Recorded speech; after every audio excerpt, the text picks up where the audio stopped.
May 26th. But if we cannot get him out before then, we're going to get him out that morning, and he's going to view that Tower Hill area. Sure would be nice to be able to culminate the parade in Livingston with a fireworks display on site, Yeah. where you're already there, you're set up with your bag chairs, you can just watch the fireworks and go home, versus watch the parade. All right, let's pack up the kids, get in the car, drive to the high school car, and get out. You know, the flow would be, now granted, there are going to be people who want to go to the parade, not fireworks, and fireworks, not the parade.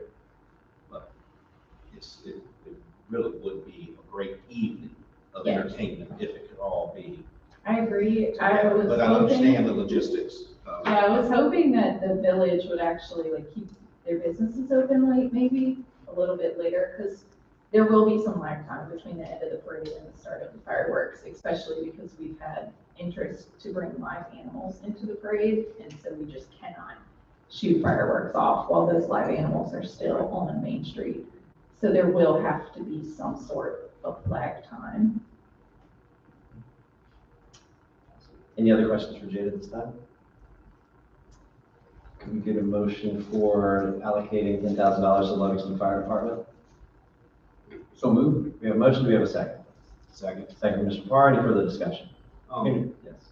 Just curious, so logistics, does the money actually transfer and get allocated, or do we just get an invoice for up to $10,000 and pay for it? How, I know you talked about you all return the money. Seems to me it would be easier if we just knew what it was going to be and paid it up to that amount.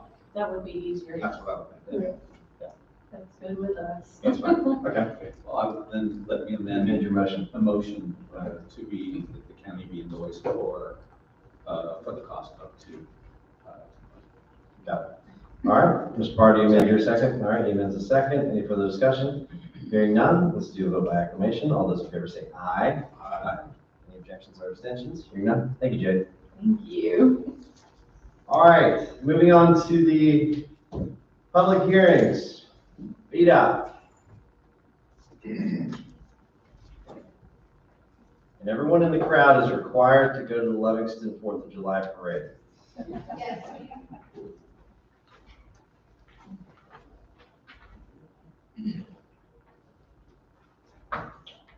Now, those who are looking at the screen, there is one addition.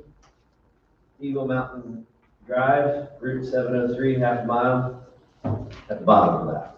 So, now, wasn't there one more too? Or David, you said walk around zone. It's on walk around zone. And I have a change of priorities. Yeah, we'll just get to that after the public hearing. Yes. Thank you. Thank you, Chairman Rosper. I do have additional copies here if anybody would like one.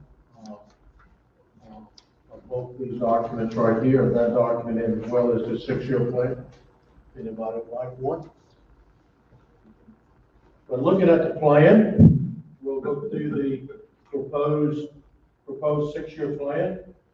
On the front cover sheet, just is what we've always looked at. It shows our allocations, proposed allocation for the next 6 years. You'll see 2 lines. One is telepede monies, and the other is unpaid road district grant money. And Nelson County still gets a good chunk of unpaid road money because currently there are approximately 120 miles of unpaid roads left in Nelson County. Hard to believe, but it is. We are going to take a little hit if these projections hold true. In the 3rd year of the plan in FY26, there is somewhat of a reduction, but that reduction is because we've been so successful in paving roads that when they redid the formula and run the mileage through the formula, they cut the allocation some. So it's great that we're getting roads paved, but at the same time, when we recalculate allocations, they cut your allocation. So, but it's still not bad. It's still not bad. The first 2 years we get over $600,000 for unpaved roads. In the 3rd year, it drops down to about $450, which is still not too bad. Not too bad. If you look at the first year of the plan, page 1 or page 2 forward, you'll see some projects on here that have been completed that are waiting, financial closure. Wilson Road, Campbell's Mountain Road, Norfolk Road, those roads were completed last year. We're just waiting to close them out financially, so they have to remain in the plan. And if you get to page 3 of the plan, these are the roads that we are currently working on. Jackson Hill Road, Route 666, Cedar Creek Road, Route 654, Ball Mountain Road, Route 643, Honeysuckle Lane, Route 765, and Cow Hollow, Route 674. We do plan to hard surface these roads this year and complete those projects this year. We're currently working on Cedar Creek and Jacks Hill. Cedar Creek is almost completed. Jacks Hill, we are having to put in a pretty large drainage structure. That's kind of not a hold up, but we've got to get that in. And then we'll move on to Ball Mountain, Honeysuckle Lane, and Cow Hollow. If we have balances left off these projects, we may be able to transfer those funds and get Route 623 Davis Creek this year, but not counting on that, but we may. And on the last page, you'll see a line item in here from Nelson Countywide Transportation Services. This is a pot of money, and this is if you look on the first page, you'll see the telefees allocation.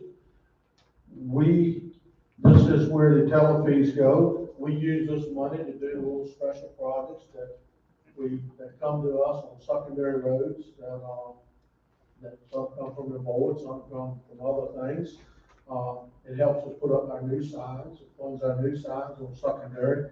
So that is what that fund is.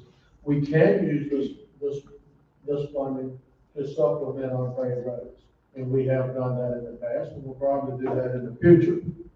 The next line is just it doesn't have a balance on it, the Nelson County Unpaved Road Funding. If we were in a situation where we could not allocate all of our money on projects, that's just like a balanced entry account. So it's pretty straightforward. We're making progress, and the projects that are in this plan, they have worked their way up through that priority list that you see on the screen there, the Nelson County Rural Rustic Priority List. All these projects made their way from that list onto the actual construction plan. So any questions on the 6-year plan? So, I think we got an email from you, it's like 90% of roads in Nelson are paved at this point, or 80 some, do you remember? No. I'll have to check, because remember we talked about that. Yeah. What's the percentage of roads? Yeah. Well, that's about right. I mean, if it's around 120 miles left, 90% that means. That's a fun number I want to know. It's a fun number. Yeah, find out. Yeah, I don't have the total mileage right on the top of my head for all the secondary roads. It's on our county maps. Yep. The total mileage. So That's all right, no worries. Any questions? I just wanted to suggest a change. Now's the right time to do that. You wanna do yeah, that we for can public talk hearing? about this. This actually is not part of the 6-year plan. This document right here is the 6-year plan. I'm getting ahead. But this is a document that we like Keep back. to have with the board's input as well as the input of you all's constituents to help us have a inventory of roads that have been requested to go in the 6-year plan. But we can look at that down the street. Yeah, I don't have any changes to this issue. Okay. What you folks see up there on the screen, that is just a list of roads that VDOT, the board and VDOT have been asked to work into The 6-year plan to become a hard surface road. We revised it, we add to that list whenever there's a request. And the board, based on their input with their constituents, they set priority. And this right here, this is a draft from our work session. It does not reflect the priorities that the board set. But at our work session, we made Hunting Lodge priority 1, Jenny Street priority 2, Buffalo Station priority 3, Fork Mountain was priority 4.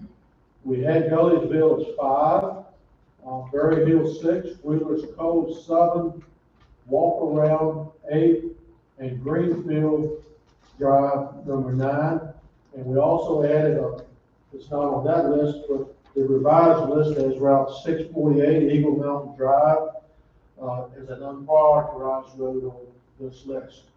At this time, if the board would like to reshuffle that, you certainly have that, that's certainly your decision. All right. Ernie, you wanted to move Gulleysville below Wheeler's Cove. Exactly, and I'd like to actually move Berry Hill below Wheeler's Cove also. Wheeler's Cove is a longer road, and it has a lot more vehicle traffic. Yes. And I knew that would make Jesse happy that I was advocating for Wheeler's Cove. So you want to move Wheeler's Cove to number 5? Yes. Below Fork Mountain. Below Fork Mountain. That's, Correct. both that and Berry Hill have become, more active roads with, some of the, activities that go on around the area. So I think that those should be priorities over Gulleysville, because Gulleysville is a dead end. Needs to be done, but in terms of a priority, I want to keep it on the list, but I think the other two. Mr. Reed, where do you want us to move? It just, Just swap Wheeler's Cove. Put Wheeler's and Cove. Gulleysville. yes. And drop Gulleysville below Berry Hill. Okay, so Berry Hill stays the same, and we swap Wheeler's Cove and Gulleysville. Yes. Yeah. Okay. All right. We can do that. What other shuffle we need to do? That's it. All right, let's do a public hearing. Okay. All right. We now open the FY 24 to 29 secondary 6-year road plan R 2023-33. Public comments? Let's see if nobody has registered to speak. Is there anyone here who wishes to speak to the 6-year rural wrestling plan?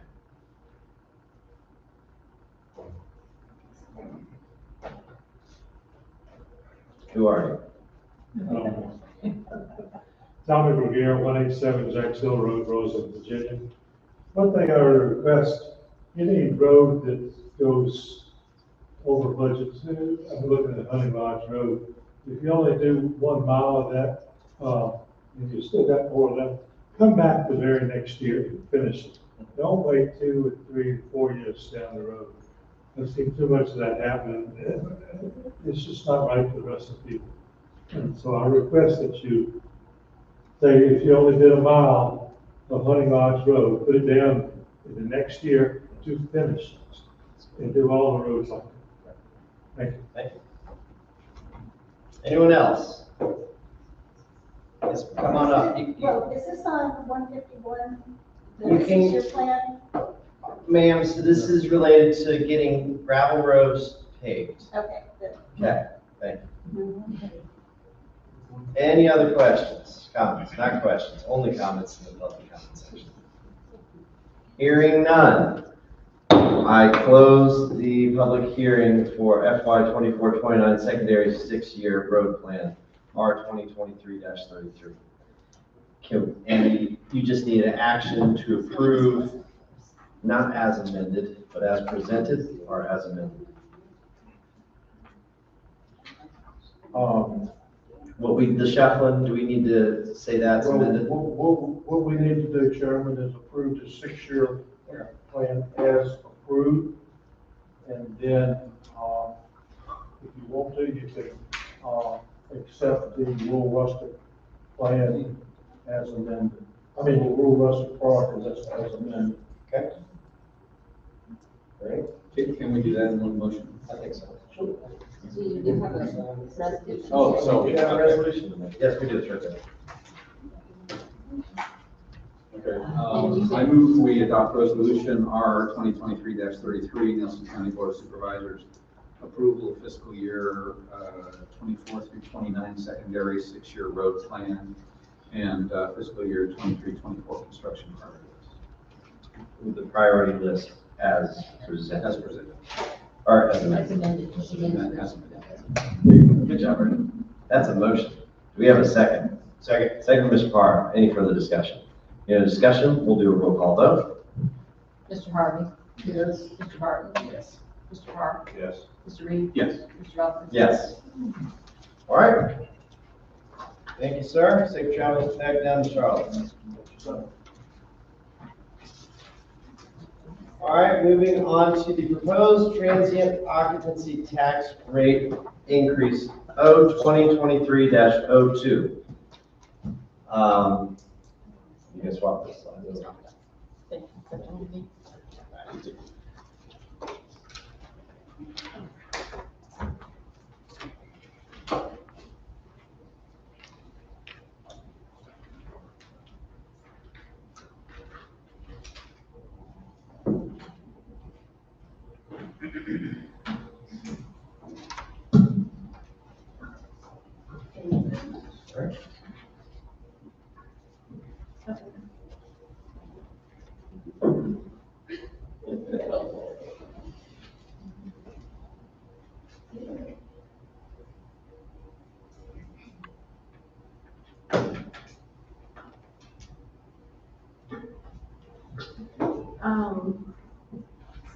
To start this topic of the transient occupancy tax public hearing, we'll do a short presentation here. This tax rate is set by ordinance, which requires a public hearing. Okay, some background on the Board of Supervisors' previous consideration of increasing the transient occupancy tax rate is on April 28, 2022, a public hearing was held by the Board of Supervisors on a proposed rate increase from 5% to 10%. No action was taken on the proposed ordinance amendment, which was deferred until the May 10th, 2022 regular board meeting. At the May 10th regular board meeting, the proposed ordinance amendment was reconsidered with no action taken and a committee created to review tax payment enforcement efforts. The committee met several times throughout the year and short-term rental education and enforcement improvements were implemented. Because no action on the previous ordinance was taken by the board, a new public hearing is not required by statute. However, the Board of Supervisors authorized a second public hearing at their April 18, 2023 continued meeting in order to hear the public's input. Pursuant to the Code of Virginia, Section 58.1, 3007, a 7-day notice period prior to a tax levy increase and public hearing is required. Pursuant to the Code of Virginia 15.2, 1427, subsection F, public hearing notice is required for 2 successive weeks, at least 7 days apart.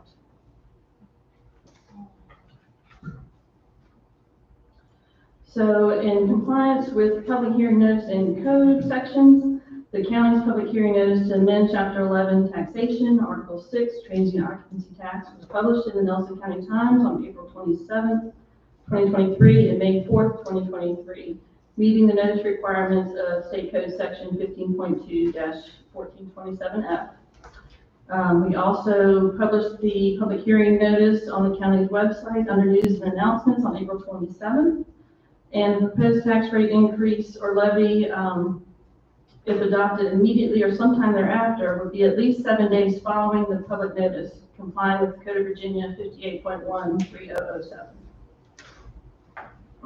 The authorizing state statute for transient occupancy tax is State Code 58.1-3819.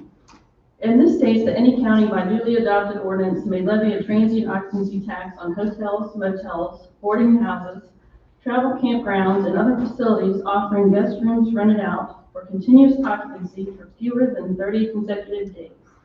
The tax shall be imposed on the total price paid by the customer for the use or possession of the room or space occupied in a retail sale. Such tax shall be in such amount and on such terms as the governing body may by ordinance prescribe. So the proposed amendment to the Code of Nelson County, Chapter 11, Taxation, Article 6, Transient Occupancy Tax, would increase the tax equivalent to 7% from 5%. And the proposed ordinance also, let's see. So, I already said that, increases the rate 2% from 5% to 7%. This is actually an equivalent of a 40% tax increase. The example below, a $500 bill taxed at 5% equals $25 in TOT tax. A $500 bill taxed at 7% equals $35 in TOT tax. So the increase is 2% or $10, but the rate of change between paying $25 and $35 is 40%. The proposed effective date of this change is January 1st, 2024.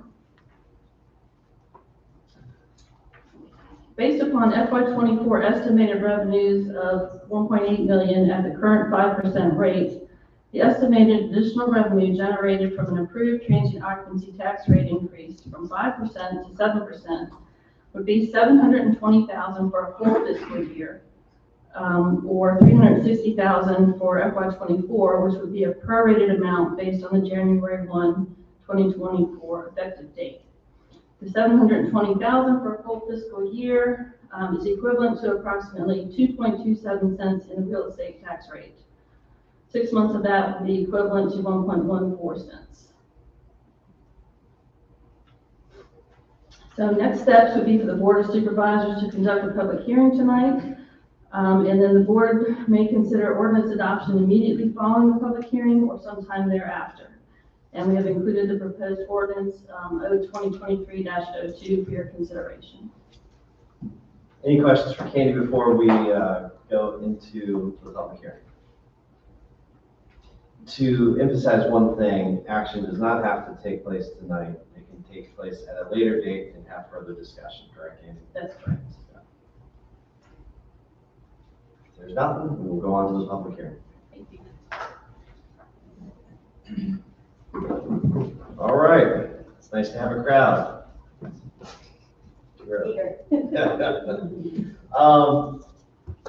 I now open ordinance O2023-02, amendment to Chapter 11, Taxation, Transient Occupancy Tax.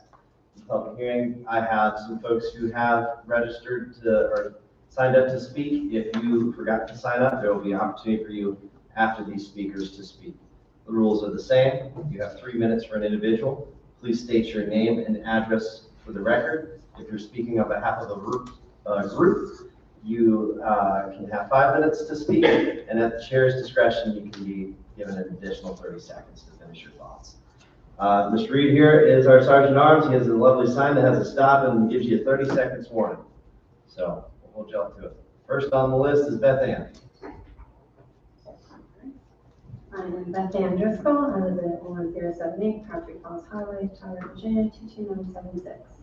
Tourism is one, if not the largest industry in Nelson County. As a county, we should be promoting tourism, not creating barriers against it. Maintaining current TOT could make Nelson County a more attractive destination to tourists and boost the local economy. When travelers pay less for lodging, they're more likely to visit, stay longer, and spend more money on other goods and services in the area. In turn, this can create jobs and generate revenue for local businesses, and offset the lower tax revenue with increased economic activity. In addition, by maintaining a 5% TOT, you would be supporting small family-owned businesses. A lower TOT can help these businesses attract more visitors, especially during off-season when tourism is slow. By supporting small businesses, the county can create a more vibrant local economy. The funds you are seeking are for the Nelson County Public School System. One argument as to why school funding should not come from TOT is that TOT revenue is not reliable or consistent funding source. TOT and the revenue it generates can fluctuate greatly depending on a number of factors such as the state of the economy, popularity of the destination, the availability of alternative lodging and options like vacation rentals. In 2020, 2021, and 2022, these were record years for STRs. However, now that the world has opened back up, numerous STRs are actually experiencing a drop in reservations. This means if schools rely on the TOT for funding, they may experience a significant fluctuation in funding from year to year, making it difficult to plan or budget for the long term. Schools may find themselves with surplus of fund one year and facing significant shortfall the next, leading to difficulties in decisions about staffing, programming, and services. Instead of relying on TOT revenues, schools may be better served by seeking out more stable and equitable sources of funding, such as property taxes or state funding formulas that take into account factors such as the student population and demographic characteristics. By using more reliable and equitable sources of funding, schools can ensure that they have the resources that they need to provide higher quality education to all students, regardless of where they live or the state of the local tourism industry. Last year, when this was presented to the board, the decision was to work on a new collection system and to wait and see how much revenue could be obtained by ensuring that all STRs pay the fair share of tax. This has only been in effect for about 2 to 3 months. It would seem fair to give that time to this way of obtaining before raising the TOT. If the TOT was to be raised, it would also only seem fair that a portion of that tax increase would go to tourism to continue to grow this industry. Thank you. Okay. Mr. Fenton. Hi, my name is Will Fenton, 39 Shelton Laurel Trail, Roseland, Virginia.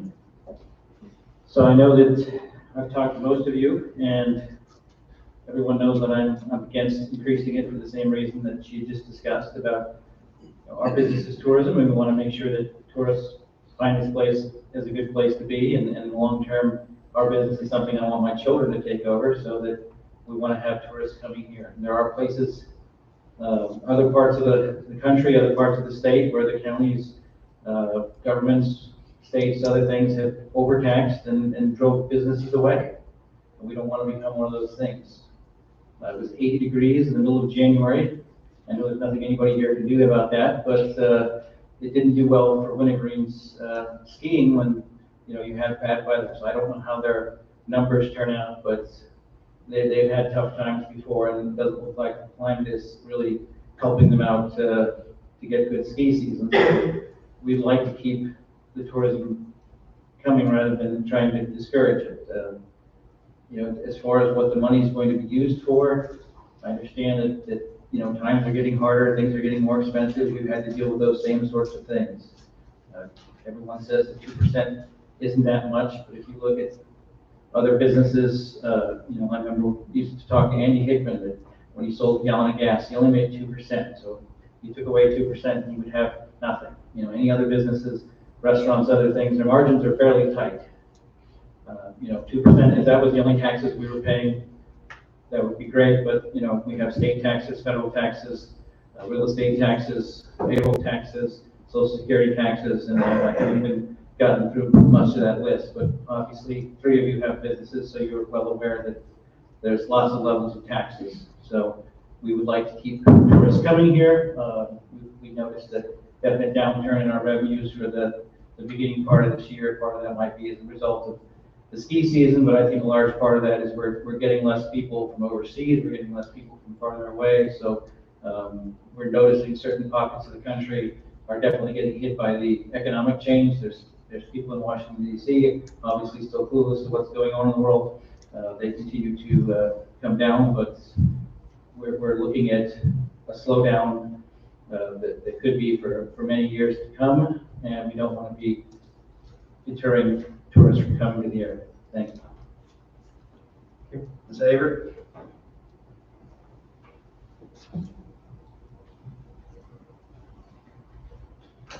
Hey, I'm Jill Everett, 88 Grace Glen, Nelly's Ward. I am for the tax increase. I think as a traveler myself, when people pick a destination to go to, I'm not looking at what taxes I'm going to be paying at any of the places I'm staying at. You make a decision to go, we make a decision to go, and we go despite that. And it's such a small increase, I don't think that's going to deter people from coming here. I think if there's any kind of fluctuation, it's because of the short-term rental issue that we've got going on, the Airbnbs.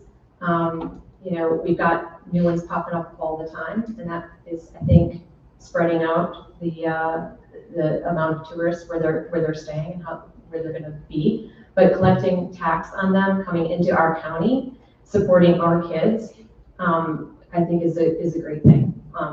They don't really they don't add anything to our communities. They're actually it's making it hard on our communities when they're inserted in our neighborhoods. So I feel like until we can get that under control, the very least that we could do is actually take some of this money and support it give it to our schools to support our teachers and our kids. I have 2 children that I raised in the Nelson County schools and 4 exchange students that I hosted. They all had fabulous experiences because our teachers are great, but a lot of them can't afford to buy a house in Nelson County anymore, and they're driving an hour away just to come to school to teach. And that's a whole other issue, but I think at the very least, they should be compensated and be paid for, get a raise and be paid for what they're worth, so. Christine Young? I was here for another, over the 151.6, but apparently that's not the comment. Same with Paige, so. Maybe we'll give you an opportunity at the end of the meeting, all right? Sorry about that. Paige Clemens? That's me, but I was on the 151 comment too. Didn't y'all have that already, Mary? Well, we had the VDOT Yeah. posted meeting for the 151 corridor, but if they have public comments related to that. Well, let's see if we can throw something in the back. All right, just hold tight. Anyone else here to speak about TOT tax? Transient occupancy tax. Mr. Bergier? Tommy Bergier again, 187 Jacksonville Road, Roseland, Virginia. I realize that transit occupancy tax is a pass-through tax. Not many people in Nelson County will be paying it at all unless they choose to move from their home and stay at another place for the night. When you hear 40%, that's a big increase. And we need to watch our bottom line because, as we listen to, there's a recession coming. And we still want to keep the tourists coming because that's what pays the bills. So we need to watch, that our tax rates don't increase them unless truly necessary. No, and I don't think 2% just going into the general fund is a wise thing. You need to have a special project if you're going to institute this money. Thank you. All right, anyone else here to speak on transient occupancy tax? Okay. Hearing none. Now, close the public comment section of the ordinance 2023-02. Board, what is it you kind of want to do today? Obviously, as Mr. Gary has stated, we do not have to take action on this.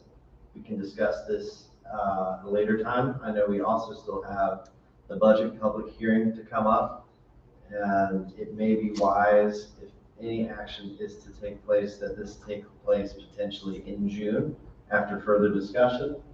What do you all think of that idea? Mr. Harvey? Mr. Barton? At the end of this meeting, we'll have the ambition of scheduling a work session. Mr. Reed, you still there? Mr. Parr, do you have anything? Okay. I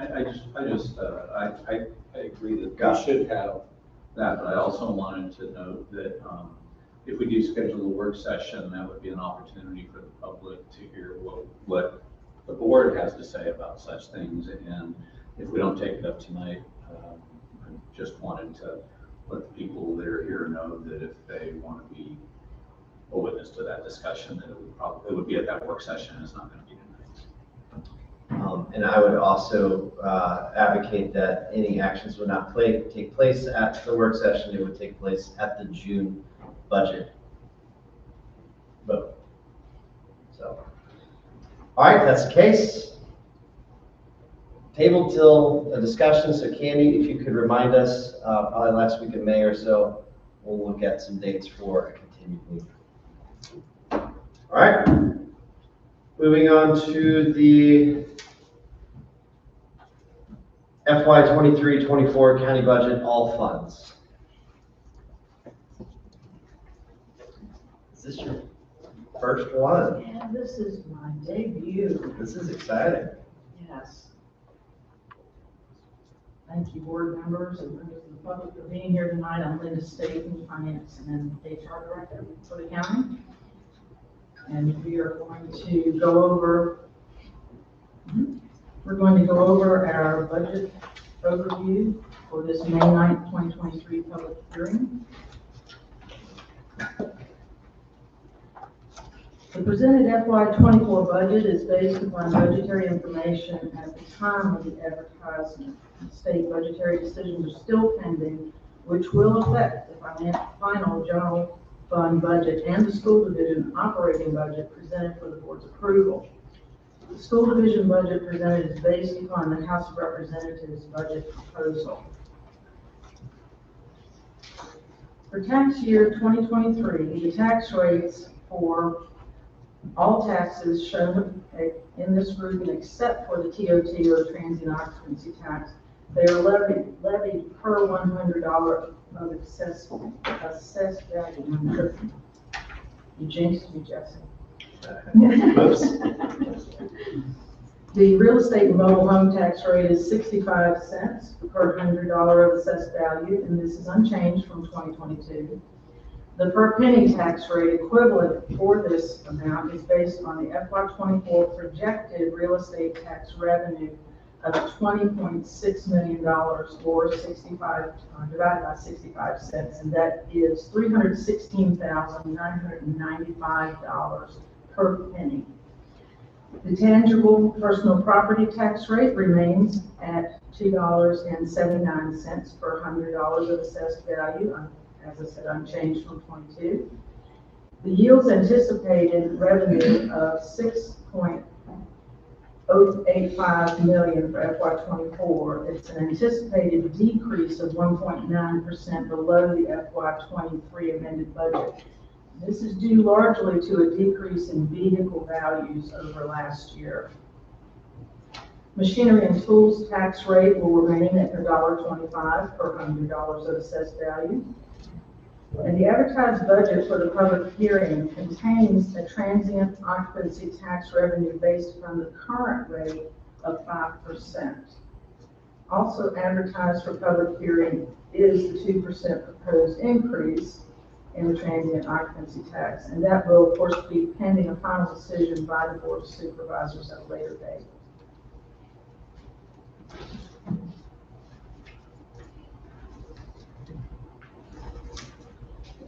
In budget funds, the county's funding accounting system tracks budgetary and financial activity. The board is considering proposed budgets for each of the funds listed here: the general operating fund, the school operating textbook and cafeteria funds, debt service, capital fund, and the Piney River Water and Sewer Enterprise Fund.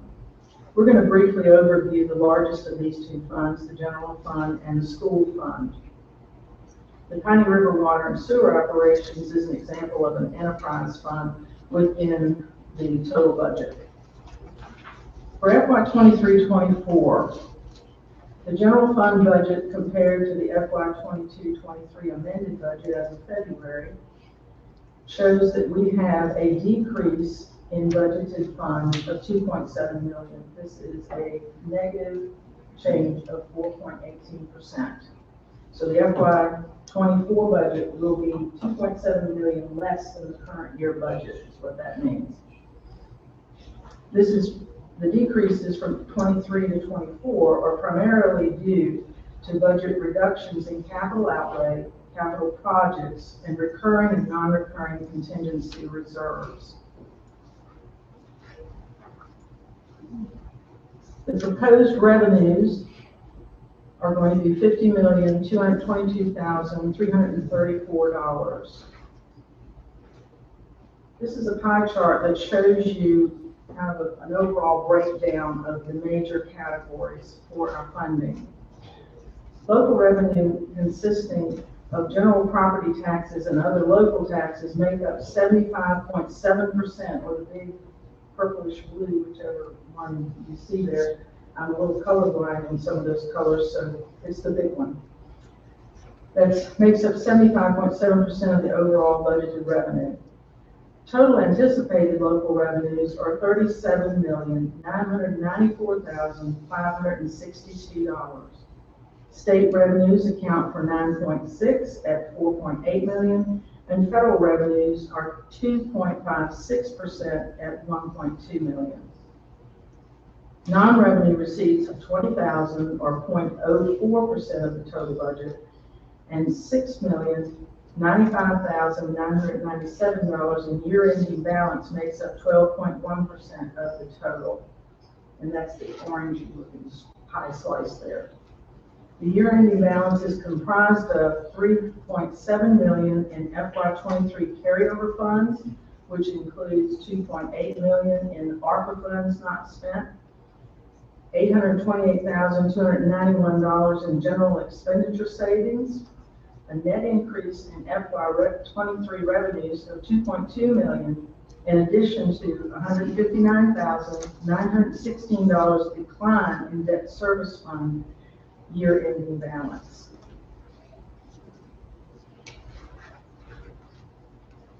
Local revenues. Local revenues make up approximately 75.7% of the total general fund budget of $50,222,334 at just under $38 million.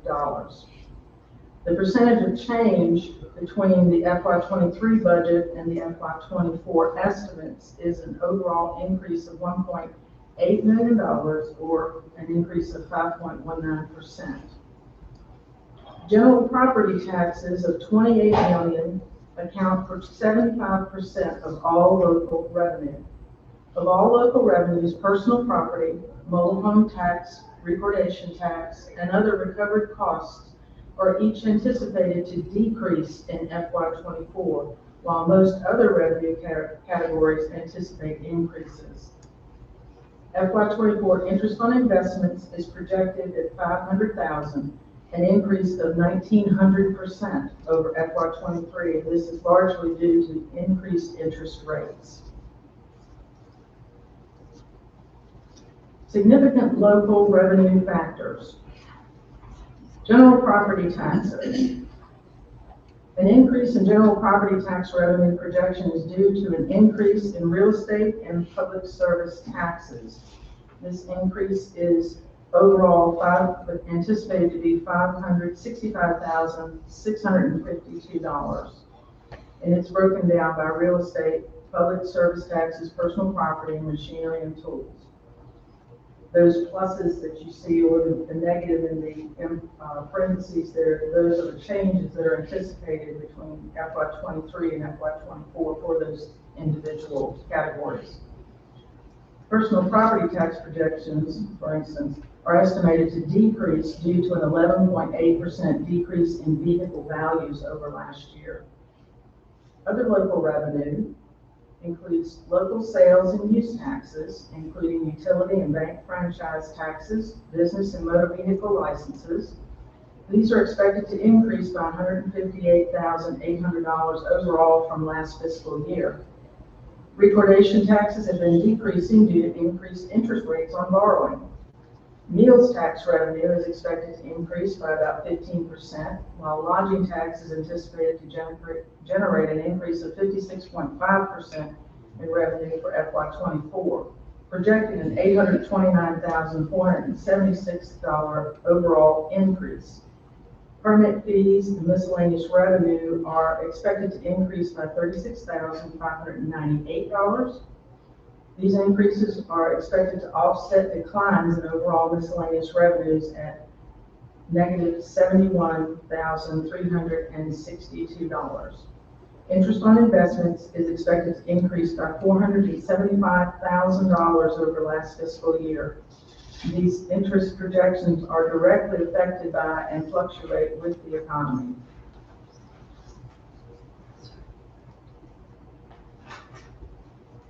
State revenue.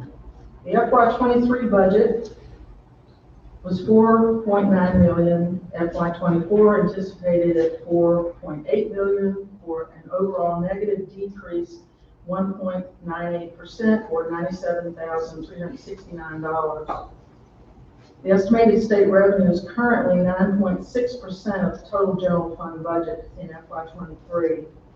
The General Assembly is still completing their work on the state budget, as I mentioned earlier, which affects revenues the county receives from the state. The proposed budget contains best estimates and may be adjusted once the state finishes its work. The overall decrease is primarily due to a negative 54.6% at $394,942 decrease in other categorical state aid, which primarily consists of grant funds. The FY '24 state grant funds will be appropriated as they are received in FY '24. So they're not shown in the budget if they have not yet been appropriated. This includes asset forfeiture proceeds, Sport for Life grant funds, fire program funds, and various other grants. The budget includes state reimbursements of shared local expenses for constitutional offices, reflecting the state share of a 5% salary increase that has been proposed for those offices. In federal revenue, the FY '23 budget of $1,231,901 versus the FY '24 estimates of $1,286,560 is an overall increase of $54,659, or 4.4%. Federal revenue makes up 2.6% of the total FY '24 general fund budget. Generally, federal sources include social services funding, Children's Services Act funding, the payment in lieu of taxes relative to national forest land located in Nelson from the U.S. Bureau of Land Management, and various federal grants. The increase reflected here is primarily due to the addition of the adult drug court grant funding of $172,000. Revenues beginning in FY '24 through the Department of Justice for services over a 4-year grant period. And I don't have it here, but the overall grant amount over that four-year period is $699,000. All sources of the FY '24 revenue are local, state, federal, non-revenue shares, and year-ending balance, as shown here. The local, state, and federal revenues, non-revenue sources together with the prior year-ending balance make up all projected revenue supporting the FY '24 proposed general fund expenditures. The FY '24 non-revenue sources includes the $20,000 in anticipated insurance recoveries. The year-ending fund balance of $6,095,997 for FY '23 includes the FY '23 revenues exceeding expenditures by $2.2 million, expenditure savings of $3.7 million, and includes unspent ARPA funds of $2.8 million. It's important to note that that $2.8 million in savings of ARPA funds has already been earmarked to be used to fund the high school roof project. And also included in this amount is the decline of the $159,916 in debt service revenue. There was an originally planned $610,000 planned as part of the county's annual debt capacity strategy to be put into the debt service fund, and this has been put on hold for this year only, for this budget cycle, in order to allow funding for other immediate budgetary needs in FY '24. As you can see, we have a balanced budget because expenditures do match revenues at $50,222,334.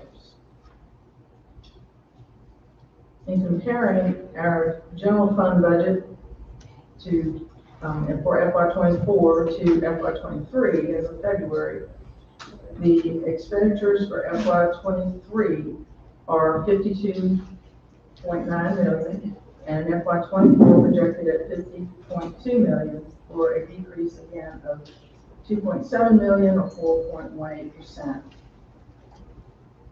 This change is primarily due to FY '24 budget reductions in capital outlay, capital projects such as the Larkin property purchase at $2.6 million in FY '23, as well as recurring and non-recurring contingency reserve changes. And you have another lovely pie chart. This is going to tell you about the expenditures and who gets which part of the pie. For FY '24, the general fund expenditures equal the revenues, of course, at $50,222,334. And looking at how the revenue dollars are spent, this graph will show you major categories of expenditures as a percentage of the total budget. The largest categories of expenditures shown is education at 37%, representing $18.9 million in addition to debt service payments of $1.9 million, for a total of $20.9 million. This total does not include funding for 4 school resource officers that is included in the public safety category of the county's general fund budget. The approximate cost of salaries and benefits for the SRO positions is $280,000. This is an increase of 26.1% over FY '23 due to increases in our salary scales as well as increases in cost of benefits.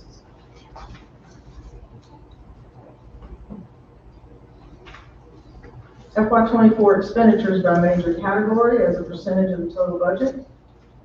School division operations, 36.9% at $18.5 million. This is as I said, 36.9% of the total budget. Public safety operations will cost $7.7 million, or about 15.5% of the budget. Next in line is general governmental operations at just under $7.4 million, or 14.7% of the budget. And this includes your general government and judicial administration, public works, parks and recreation, and community development. Next in line are health and welfare and agency and non-departmental, both at 9.3% each. Agency and non-departmental includes the 2022 COVID-19 American Rescue Plan, or ARPA funding, of $2.8 million. Carryover expenditure funds slated to use in combination with the school division funding to repair the failing roof at the high school. Capital outlay budget is at 5.3%, or $2.6 million, and will be covered by some of the FY '23 year-ending balance. The budget includes refunds and unallocated contingency reserve of $961,622, or 1.9% of the budget. Capital projects allocation is $249,570, is for anticipated A&E fees related to the planning new office building for the Department of Social Services and building inspections, planning and zoning departments. Lastly, a debt service transfer of $3.3 million will be used to cover debt service expenditures and to accelerate and increase the county's debt capacity for financing additional capital projects for the county and school division. This $3.3 million transfer will cover all debt payments due in FY '24 and add $159,916 of FY '23 declining debt to the reserve fund, increasing future debt capacity for capital projects for the county and school. Some expenditure highlights. A comprehensive pay study was completed by Management Advisory Group, or MAG, in FY '23. Staff is in the final steps of vetting study results prior to the final board review and approval. The proposed FY '24 budget addresses an across-the-board salary increase to all employees at 5%. Thereafter, if any employee is below the minimum pay range on the pay study scale for their position, they will receive additional pay to be raised to meet that minimum, pending board approval, of course, for the proposed pay scales from the pay study. We have new positions that are being included in this budget period as well.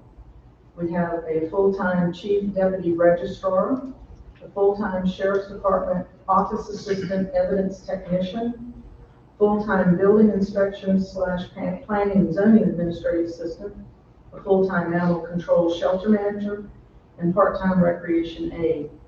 And one thing that I did miss saying just above that, as far as the increased cost and benefits that I mentioned earlier, one of those costs is a 9.9% increase in health insurance premiums, and the board has graciously opted to pick up that 9.9% increase for county employees as part of this budget plan, if approved.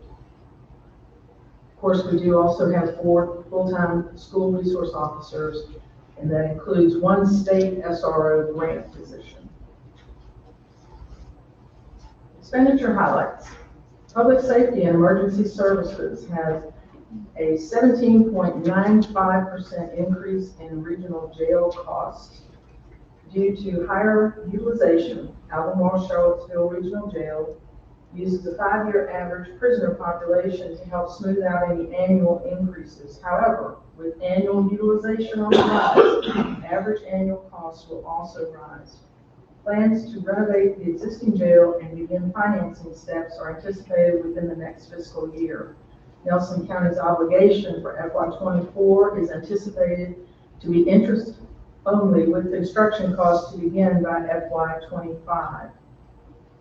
The budget includes operational funding to provide an ambulance and equipment to Nelson EMS, Emergency Communications Center VESTA Next Generation or NG 911, and call handling upgrades, replacement of the Emergency Communications Center's 911 and tower UPS units.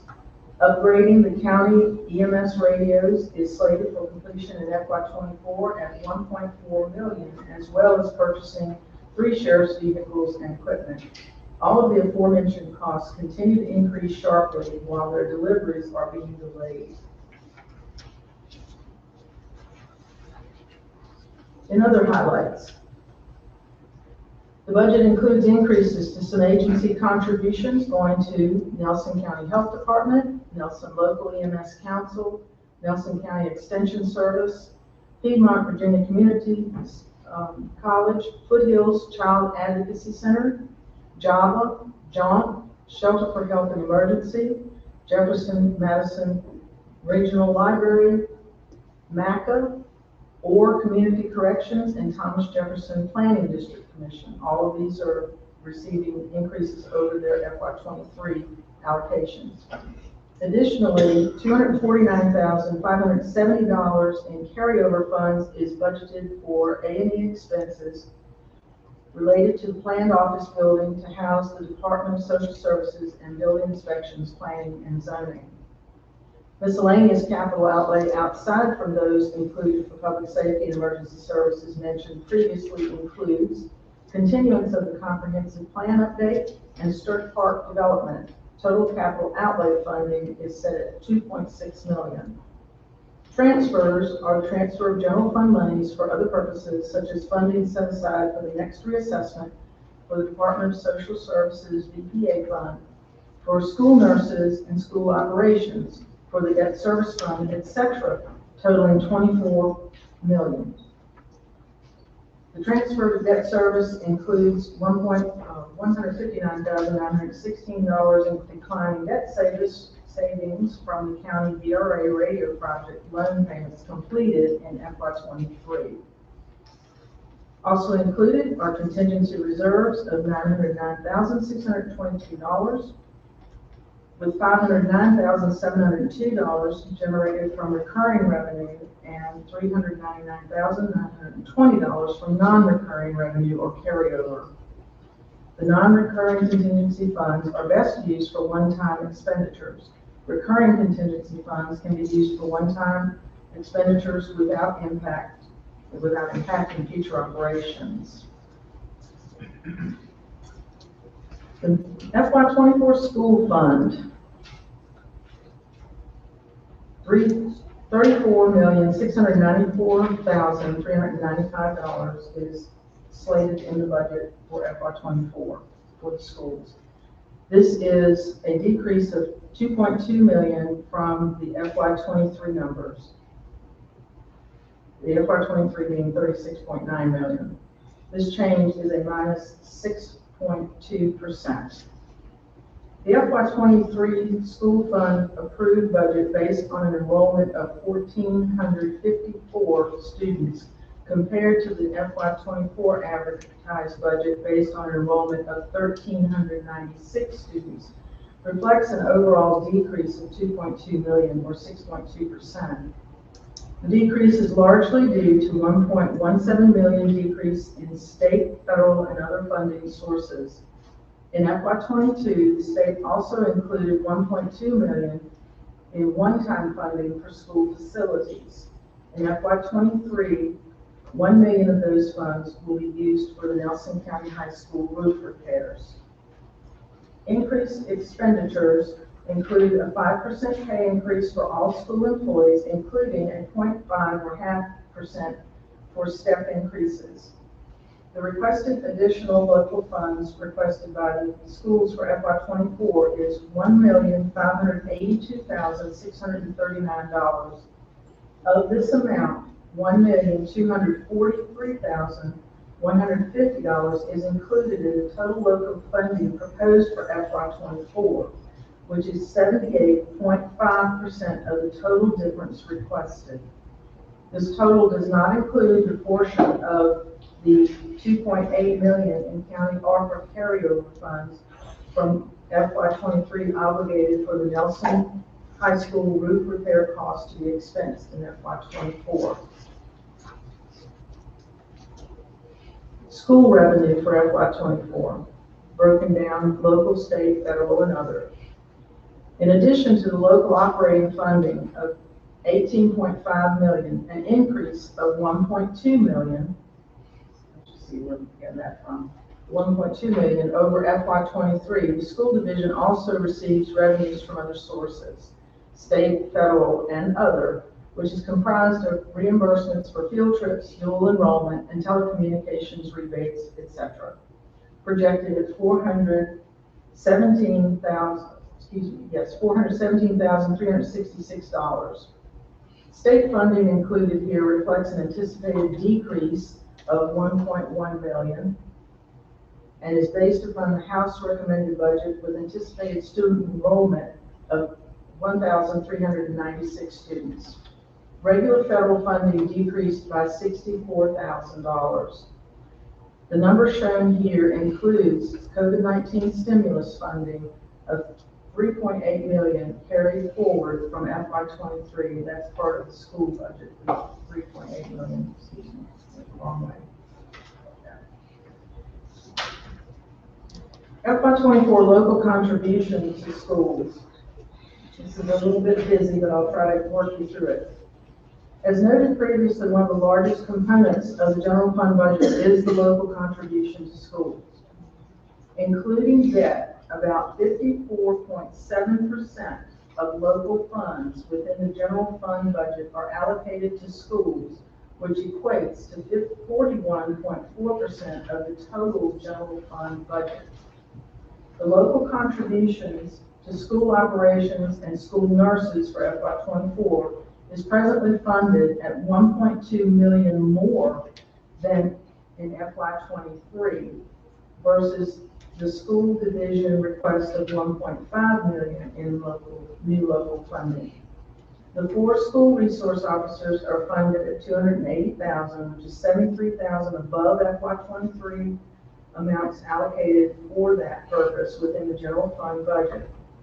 Additionally, the board authorized the transfer of FY '22 school division year-ending balance of $264,402 to the FY '23 school capital fund for their use.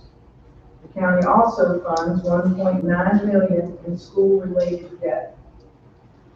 Given the total contribution, not including debt, approximately 91.4%, or 59 cents out of every 65 cents in real estate taxes, support the schools, including school debt.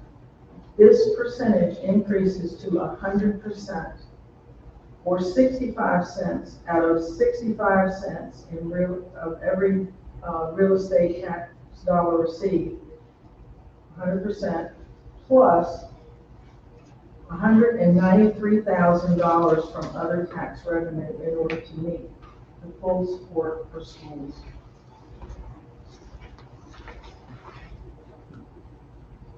With an estimated FY '24 school enrollment of 1396, this level of local funding provides a per pupil local expenditure amount of $13,485 per pupil.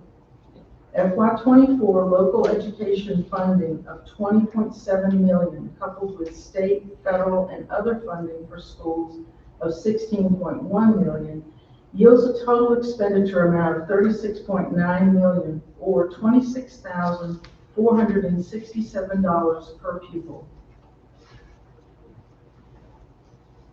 Local contribution to schools, additional funding. In recent years, the Board of Supervisors has approved additional funding for items that throughout the year are brought to its attention. The board considers requests for additional funding for these school-related needs, and in recent years, additional funding has been provided for the replacement of the high school tennis courts and track, for 4 resource officers, 1 at each school, for FFA national competition travel and championship jackets and rings, for maintenance of 12-month contracts at Nelson Middle School and Nelson High School FFA teaching advisory positions, for elementary school destination imagination team, national competition travel, and matching funds for school grants. Additionally, in recent history, the board has allowed the school division to use end-of-year savings for its capital needs. Required local contributions to schools are based, and these are set by the state, and they are based on enrollment.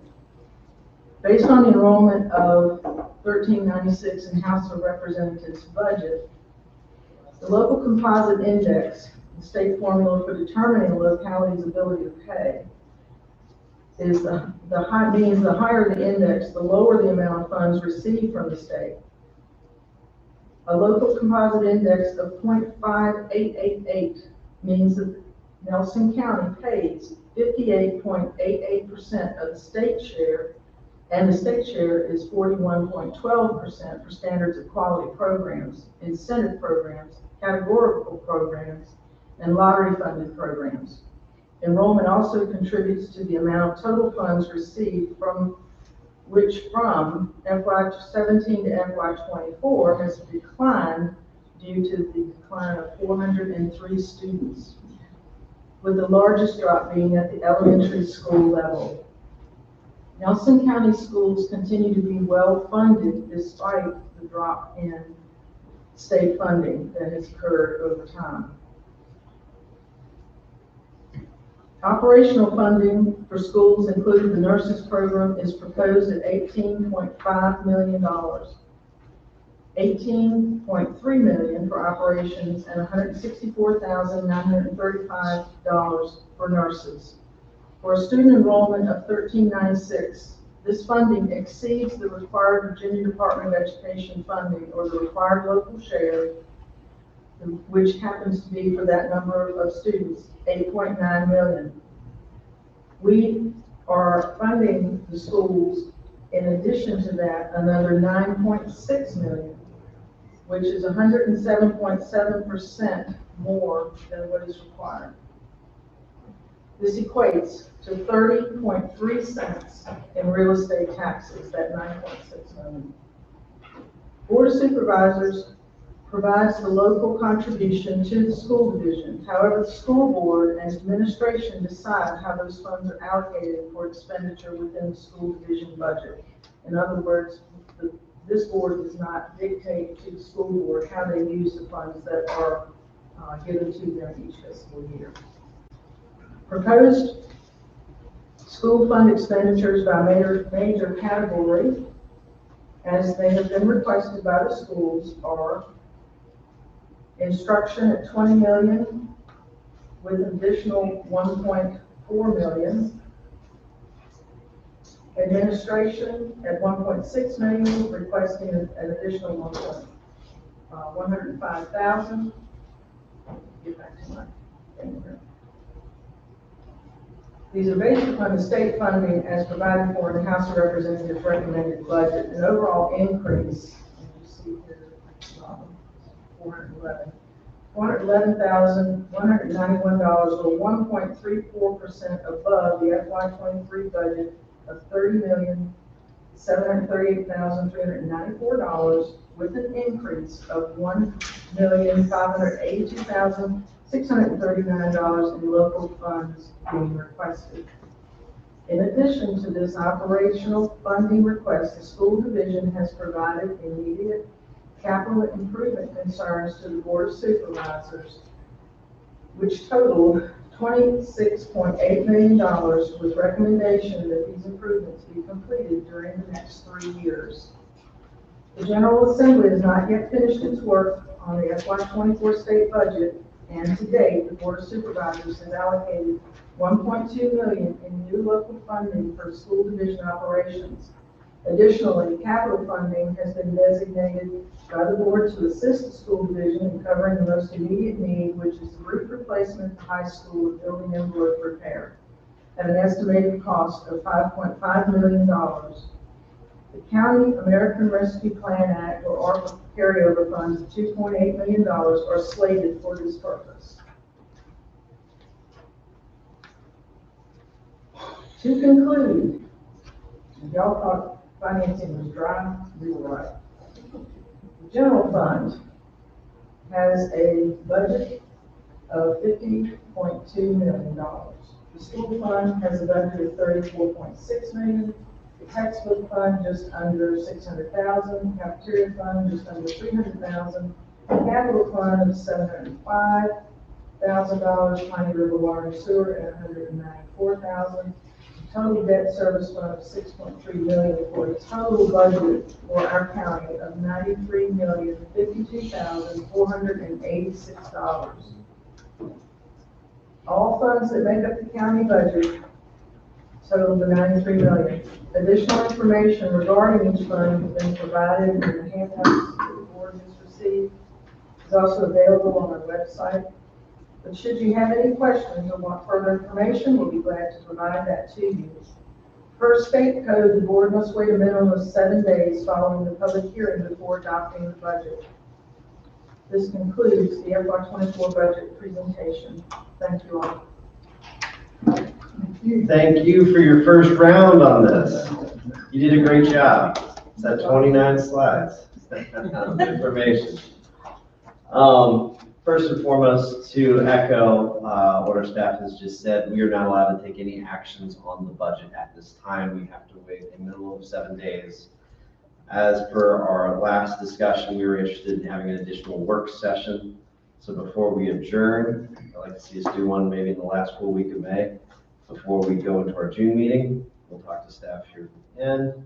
We're going to open up the public hearing. Did you all want to ask the state any questions before we open the public hearing? It might be better to just wait till after the public hearing and then ask her questions. Up to y'all. You go with that? You go with that? Thank you. We now open the public hearing as it relates to the county budget, all funds. Now, nobody signed up, and we have this wonderful crowd here, so hopefully we can get some volunteers to speak on our $50 million budget. Anybody want to talk? All right. Wisteria, you know the rules, 3 minutes, state your name and address for the record. Let me quick.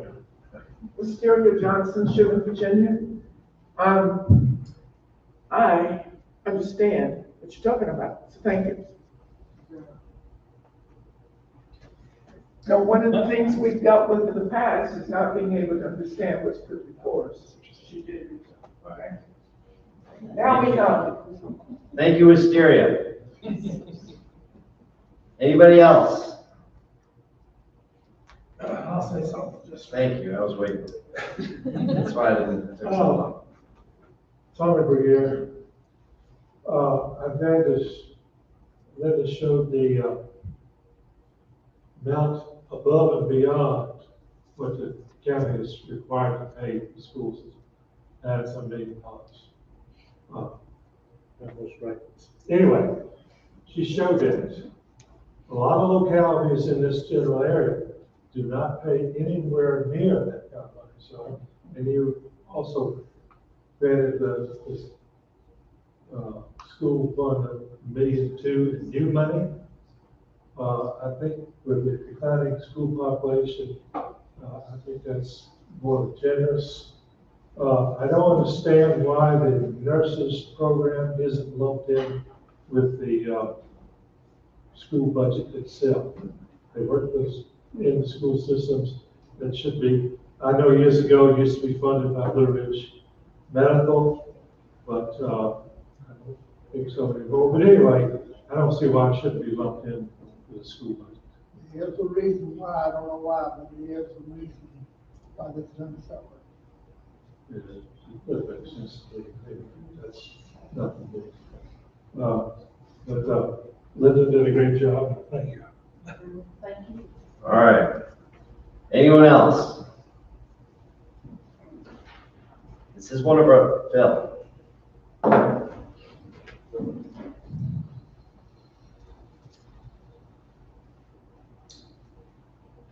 Philip Purvis, 509 Megan Lane, Shipping, Virginia. The budget is a little bit overwhelming, especially the school budget, and I know that we need to take care of our kids. But I wonder at what point is our school system going to be non-sustainable? I mean, we're looking at, with the amount, almost $30,000 per student for 9 months of education, and the average income in Nelson County is slightly over $30,000.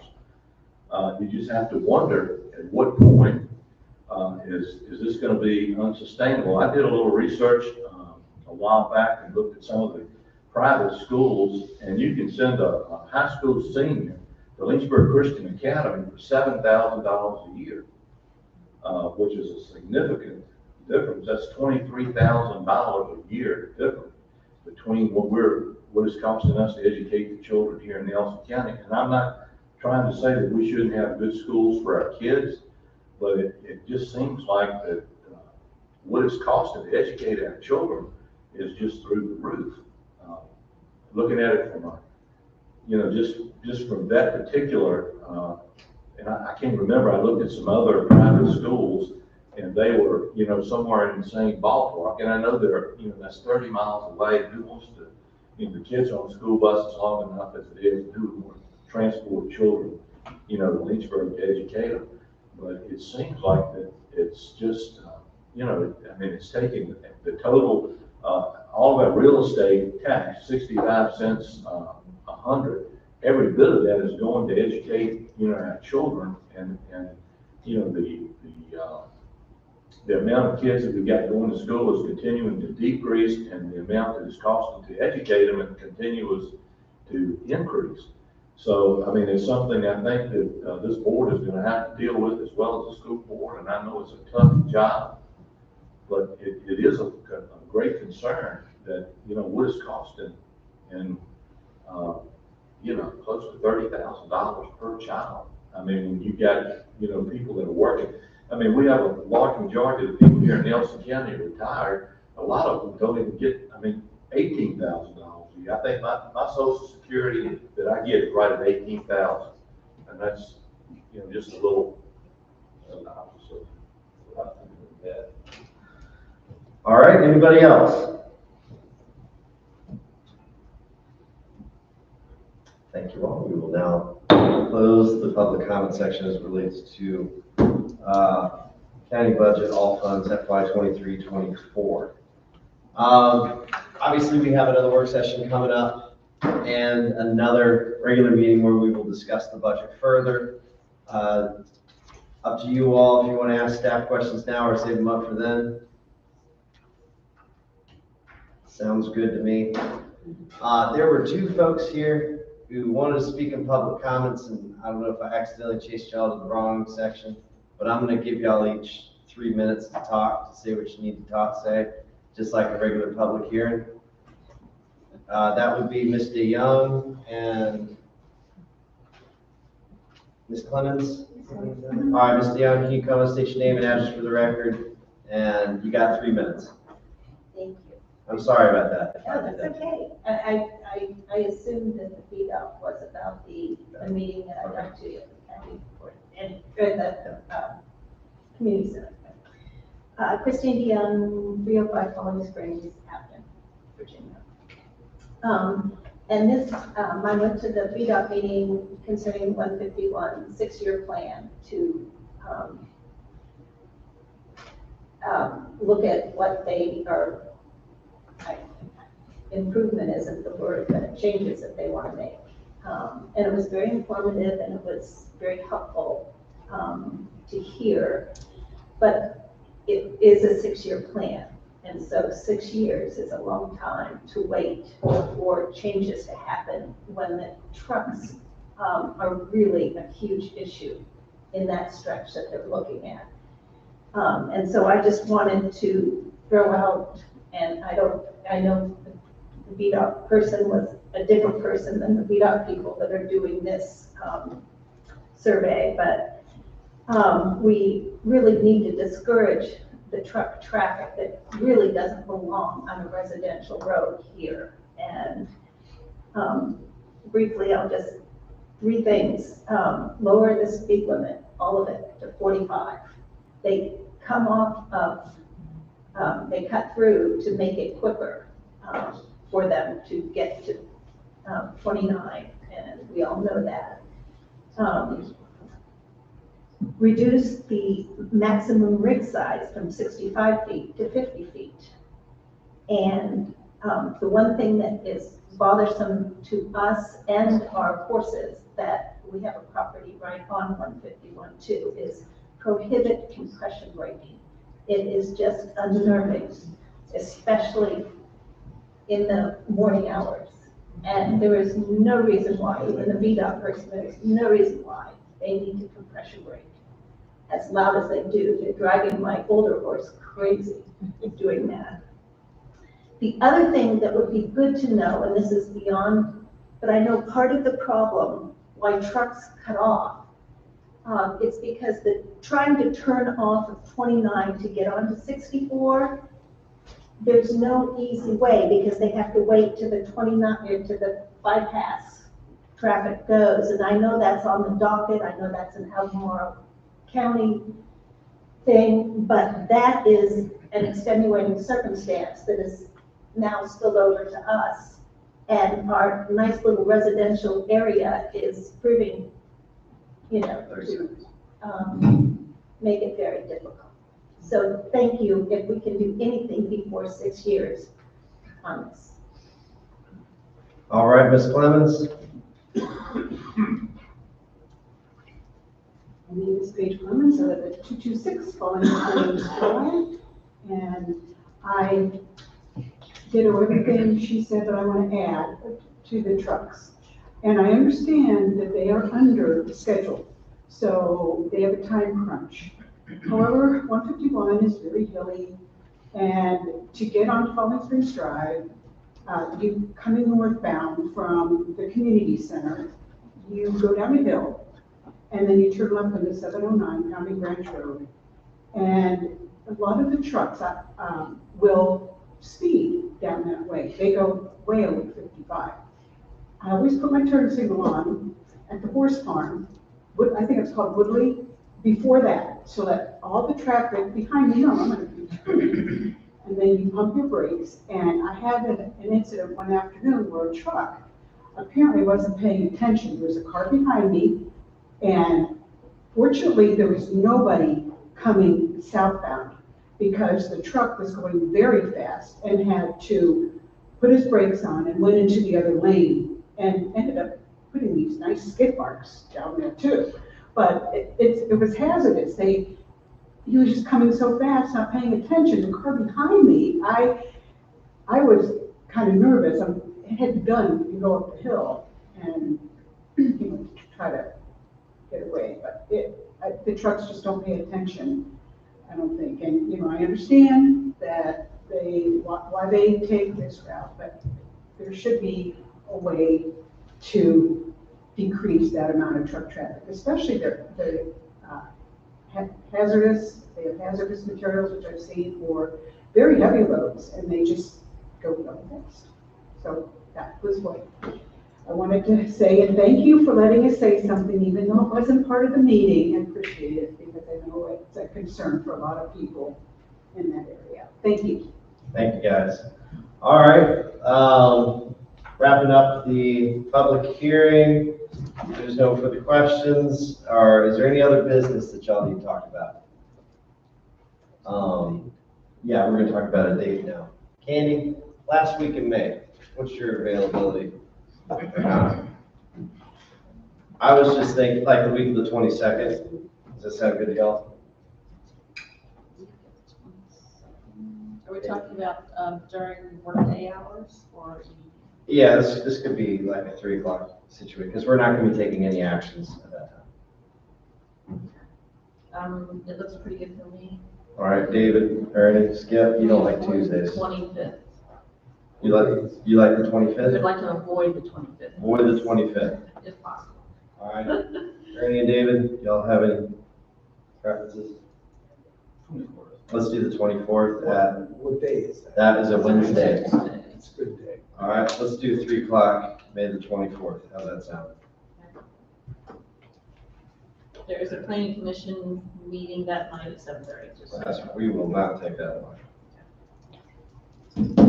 All right. Can we get a motion to adjourn and continue this meeting to the 24th? You need to adjourn to the 17th for the joint session with the planning commission. Oh, we have another meeting. Yeah, we'll adjourn from the 17th to the. Continue this to the 17th, guys. So moved. The motion, do we have a second? Thank you, Ms. Barton. All those in favor say aye. Aye. I'll make this summary.